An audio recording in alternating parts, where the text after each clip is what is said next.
Howdy everyone. In this video we're going to be comparing the Sangcon 2-in-1 to the Sangcon Gravity electronic salt and pepper shakers.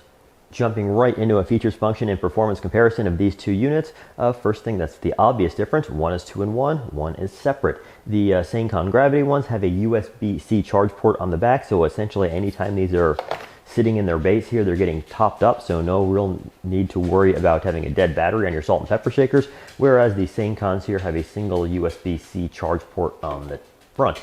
That said, let's jump into performance and take a look at how well each of these two do grinding salt and pepper.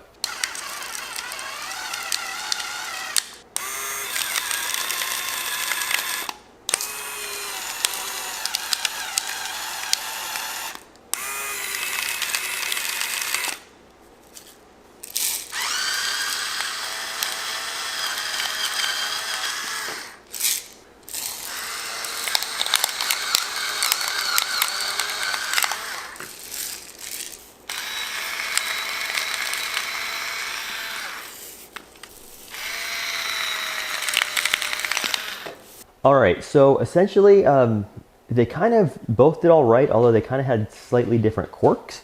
So starting over here with the Sangcon, I'm not sure if you noticed that on video, but it struggled a little bit cracking pepper. It seemed like the motor sort of like slowed down quite a bit. Let me show you that again. Yeah, it seems like the motor on this Sangcon's lacking a little bit of torque, though salt seems to be no problem.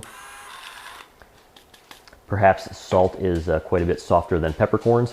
On the other hand, the Sangcon, quite a lot of control over grind size, which I do like, although the dispensing system I find very wonky. Like, you have to tilt it over, which in effect tends to drop excess salt on your meal, so it kind of accumulates up there, so every time you tilt it over, you might just over salt or over pepper your dish.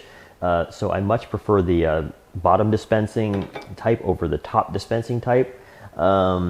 At the end of the day, if it were my money, I would end up buying the Sangcon 2-in-1. Despite kind of sounding like it was slowing down a little bit, it still ended up dispensing just fine. Meanwhile, the Sangcons here, this top dispensing gravity switch, is just too wonky for my tastes.